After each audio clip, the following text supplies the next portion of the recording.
Hi guys, and welcome back to another DrAce video, and today we're going to be playing Ride 4, and today we're going to be using the Suzuki GSX-R 600 with helmet cam, with no heads-up display, in 4K. Let's crack on and see how we perform here in the Canadian Tire Grand Prix.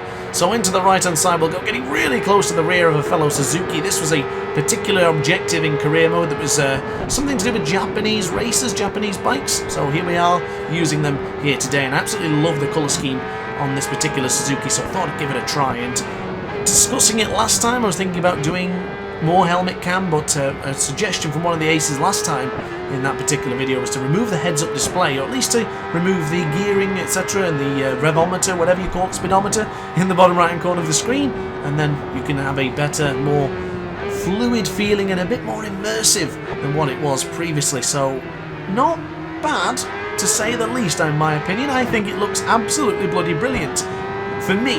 Now, I hope YouTube compression has not absolutely killed it. It didn't do it last time, and I have increased the bitrate for the video, so I'm hoping that this will look as fan-dabby-dozy as it looks for me when I'm playing this, because it looks absolutely belting. I'm very, very impressed. So onto the right-hand side we'll go now, and unfortunately I don't feel as quick from the helmet cam compared to the third-person perspective. It's not in a massive way, in the sense of like you're losing 10 seconds, 15 seconds, something like that, but I do feel I lose maybe a second or two.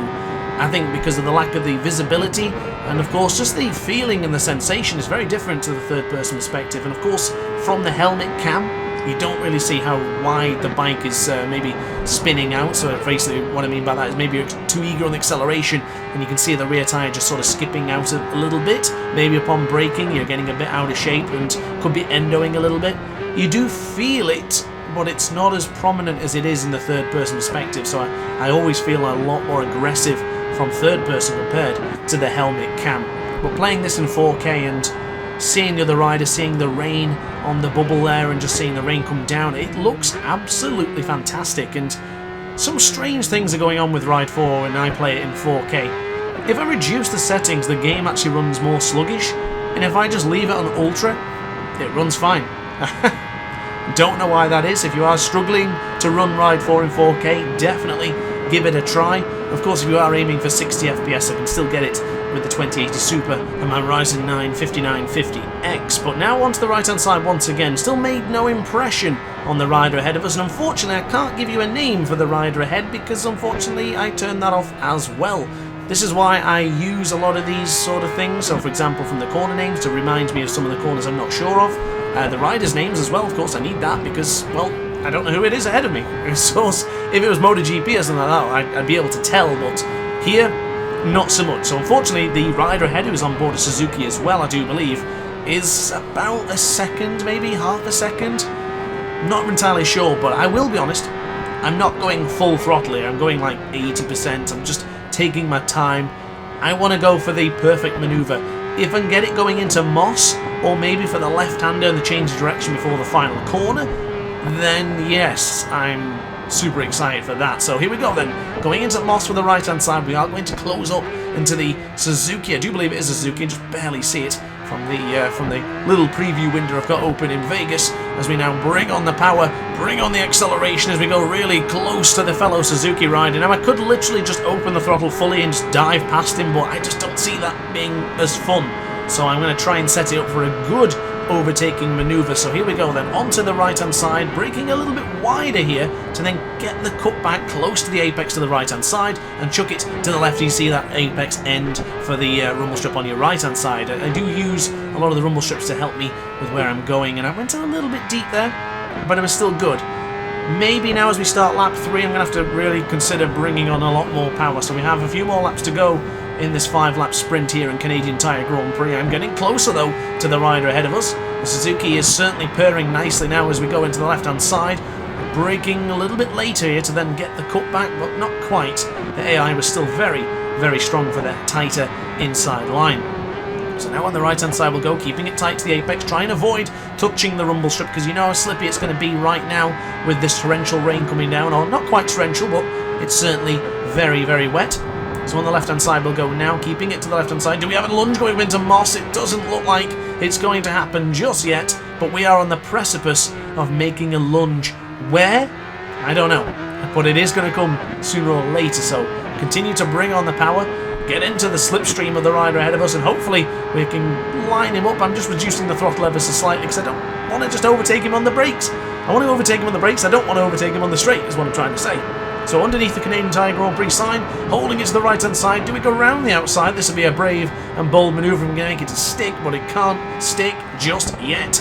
We'll now go to the left hand side, waiting for the moment, waiting for the lunge. Ooh, a little bit out of shape there as you've seen the bike just squirm under braking, but we now bring on the power, and getting across the line will give us a chance of possibly going into a wider exit here than going into turn 1, or going into turn 2 rather, with a lot of speed. We're actually trying to set that up now. It's kind of choreographed, but it doesn't seem like it's going to happen just yet as we go on the left hand side.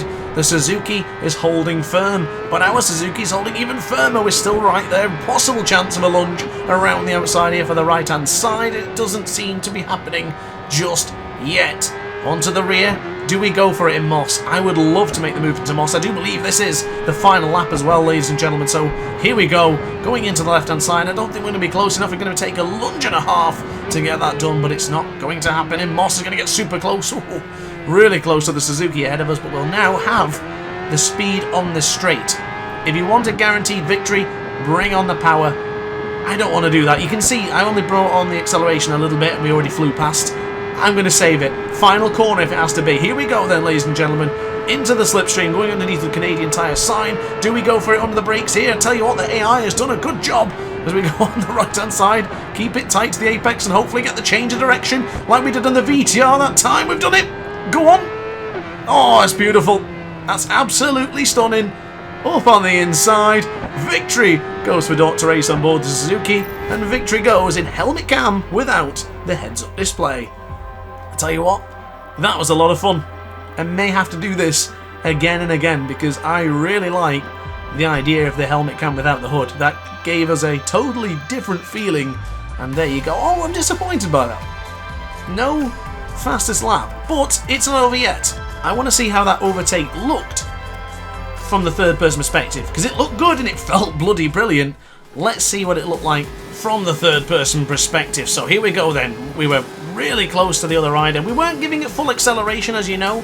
We're giving it a little bit less, but we'll now bring on the power and hopefully we can line him up and it looks good. I hope it does, because I do pride myself on making it look realistic and enjoyable. So here we go then. It's going to change the direction any moment now. Does it look good? Oh, okay, the AI kind of let us off with that one. Not as good as I thought. But nonetheless, that's going to be it from me. I hope you enjoyed the video. If you did, hit the like button, leave a comment down below, and I will see you in the next video. Ciao for now. Oh, hi. Didn't quite see you there. Good to see you're still here. If this video didn't quite set your appetite, then why not watch some more DrAce content by clicking the video shown on screen now. Furthermore, if you would like to follow me on social media, you can do so now with the links down in the description. Consider subscribing so you don't miss a single DrAce video.